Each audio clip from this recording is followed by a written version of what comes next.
الشیطان الرجیم بسم اللہ الرحمن الرحیم کل نفس ذائقۃ الموت وانما توفون اجورکم یوم القیامہ فمن زحزح عن النار وادخل الجنۃ فقد فاز وما الحیاۃ الدنیا الا متاع الغرور۔ ہر جی کو موت کا مزہ چکھنا ہے۔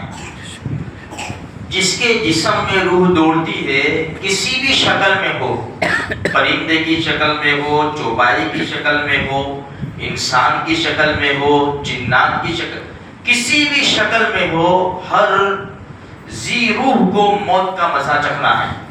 سب کو جانا ہے یہاں سے، بس ختم نہیں ہو گیا ہمارا معاملہ، ختم نہیں ہوا، مسئلہ تو آگے ہے۔ قرآن کہتا ہے وَإِنَّمَا تُوَفَّوْنَ أُجُورَكُمْ يَوْمَ الْقِيَامَةِ۔ ایک دن رکھا ہے اللہ پاک نے جو حساب کتاب کا دن ہے۔ ابھی عمل کا میدان ہے، عمل کرو، کوئی حساب نہیں۔ کل حساب کا دن ہے، کوئی عمل نہیں، جس سے حضرت علی رضی اللہ تعالیٰ عنہ کا فرمان ہے بخاری شریف کی روایت میں، تم کو پورا بدلہ دیا جائے گا قیامت کے دن۔ فَمَنْ زُحْزِحَ عَنِ النَّارِ، پھر جو جہنم سے بچا لیا گیا، وَأُدْخِلَ الْجَنَّةَ، جنت میں داخل کر دیا گیا، فَقَدْ فَازَ، بس وہ کامیاب ہو گیا۔ یہ وہ کامیابی ہے، یہ وہ کامیابی ہے جس کے بعد ناکامی نہیں ہے۔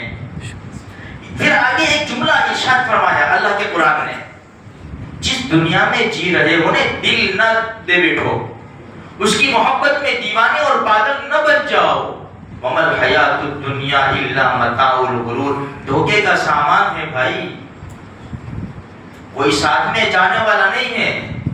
ہمارے گلی کے اور یہاں نمازی کالو بھائی جن کا آج انتقال ہوا، ہم سب کو معلوم ہے خالی ہاتھ گئے، اعمال کے سوا کچھ بھی نہیں، کچھ بھی نہیں میرے بھائی۔ اللہ ان کی مغفرت فرماوے، ان کے گھر والوں کو صبر جمیل کی دولت سے مالا مال فرماوے۔ جب انسان کا انتقال ہو جاتا ہے نا تو جو کچھ بدن کے اوپر ہے، جس شکل میں بھی ہے، مرد ہو، عورت ہو، جوان، بوڑھا، بچہ، سب نکال لیا جاتا ہے،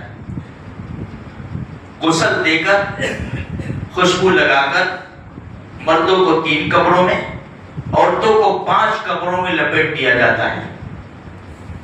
چلو بھائی آؤ منہ دیکھ لو۔ ایک مسئلہ میں آپ کو بتا دوں، یہاں بیچ میں جو ہم منہ دکھاتے ہیں نا، مرد ہے تو وہی منہ دیکھ سکتے ہیں جو ان کے محرم ہیں، دوسرے پڑوس کی عورتیں، رشتہ دار کی دوسری عورتیں وہ منہ نہیں دیکھ سکتی۔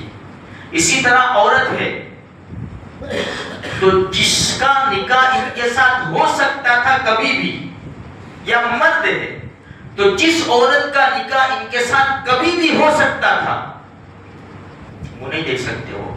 ہمارے وہاں عام طور پر کھول دیا جاتا ہے، لائن لگتی ہے، عورتیں بھی آتے ہیں، مرد بھی آتے ہیں، پڑوسی بھی ہوتے ہیں، سارے رشتہ دار بھی ہوتے ہیں، محلے والے ہوتے ہیں۔ میرے بھائیو یہ شریعت ہے، شریعت نے جو کہا اتنا کرو ورنہ مرحوم کا مسئلہ آ جائے گا کہ تم نے یہ بتایا نہیں تھا۔ ہاں خیر منہ دکھایا جاتا ہے، اس کے بعد لپیٹ کر جنازہ اٹھایا جاتا ہے، گھر میں چیخو پکار ہوتی ہے کہ بھائی چلے، ٹھیک ہے، اب کندھوں پر اٹھا کر لے جایا جاتا ہے اور چھوٹے سے گڑھے کے اندر عزت احترام کے ساتھ ان کو ڈالا جاتا ہے، رکھا جاتا ہے۔ منہا خلقناکم وفیہا نعیدکم ومنہا نخرجکم تارۃ اخری۔ میت اتارنے کی دعا جب قبر میں اتارتے ہیں نا جنازے میں سے، بسم اللہ وعلی ملت رسول اللہ یہ کہہ کر رکھتے ہیں، پھر مٹی ڈال دیتے ہیں، پہلی مرتبہ منہا خلقناکم، اسی سے ہم نے تم کو پیدا کیا، وفیہا نعیدکم، اسی میں ہم تم کو لوٹائیں گے، ومنہا نخرجکم تارۃ اخری، اور اسی سے ہم تم کو دوبارہ اٹھائیں گے۔ یہ اس کا ترجمہ ہے۔ اب یہ تنی تنہا اکیلے ہیں، اب ان کے ساتھ کیا ہے؟ اعمال کے سوا کچھ بھی نہیں ہے، کچھ بھی نہیں ہے۔ ہم نے ابھی ایک ہفتے میں ہی سنا تھا نا، 3 سوال کرنے والے فرشتے آ جاتے ہیں، کون جواب دے گا؟ جس نے دین شریعت، دین اسلام کے اوپر شریعت کا فالو کیا اور اس کو عمل میں لایا، بس وہی جواب دے سکتا ہے. اگر نمازی آدمی ہے نا، نمازی آدمی جس کو نماز کی بڑی فکر، قبر میں بھی اس کو نماز کی فکر ہوگی، جس کو جس وقت بھی دفنایا جائے. مزے کی بات ہے ان کو تو عصر کے بعد ہی دفنایا گیا، باقی کسی مردے کو کبھی بھی دفنایا جائے تو فرشتے جب آتے ہیں نا اٹھاتے ہیں. ابھی تو دفن کرنے والے قبرستان سے جاتے بھی نہیں. کتابوں میں لکھا ہے کہ جب فرشتے ان کو بٹھاتے ہیں نا تو جو دفن کرنے آئے وہ جا رہے ہیں، ان کے چپلوں کی آہٹ، ان کے قدموں کی آہٹ یہ فرشتہ، یہ مردہ سنتا ہے نیچے قبر میں. ہاں اسی لیے اس سے پہلے بھی بتایا تھا، بہت بڑے کام کی بات میں آپ کو بتا رہا ہوں. جس مردے کو دفن کر دیا جائے تو اس کی قبر کے پاس کھڑے رہ کر 70 مرتبہ استغفار کرو. حدیث سے ثابت ہے یہ. اللہ کے رسول صلی اللہ علیہ وسلم نے فرمایا، ارشاد فرمایا کہ بھائی جب مردہ قبر میں رکھ دیا جائے تو اس وقت تک استغفار کرو جب اونٹ کو ذبح کر کے اس کے ٹکڑے کر کے تقسیم کر دیا جائے.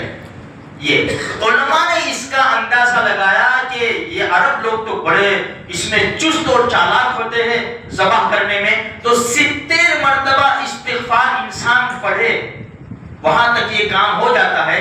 تو کتابوں میں لکھا ہے کہ اپنا کوئی رشتہ دار کا انتقال ہو جائے تو قبر کے پاس جس کے جو قبر میں اتار دیا جائے تو 70 مرتبہ استغفار پڑھو تاکہ اس کو انس حاصل ہو، اس کو طاقت اور تقویت حاصل ہو اور وہ آسانی کے ساتھ جواب دے سکے.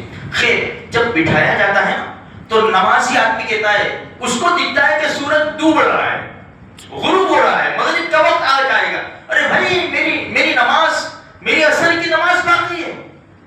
دیکھو وہ سورج، فرشتے کہتے ہیں کہ بس خلاص یہ تو برزخ ہے، قبر ہے، یہ تو وہ دنیا میں عمل کا وقت تھا. پھر بہت جب نمازی آدمی ہے تو ظاہری بات ہے نماز پڑھتا ہوگا تو اللہ پاک گناہوں سے بھی اس کی حفاظت کرتا ہوگا.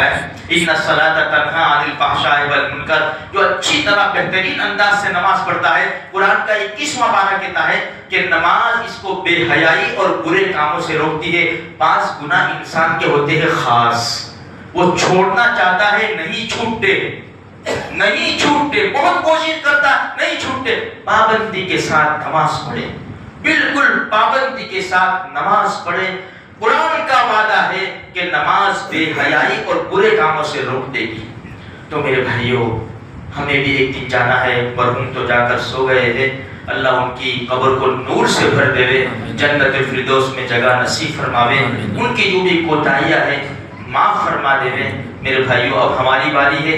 ایک بات دیگر ہے، جس طرح ہم کسی اور کی خبریں سنتے ہیں ہماری بھی خبریں لوگ سنیں گے. اس لیے یہ گولڈن چانس ہے، جب آنکھ بند ہو جائے گی پھر وقت نہیں ملے گا. ابھی ہی وقت ہے، ابھی ہی وقت ہے.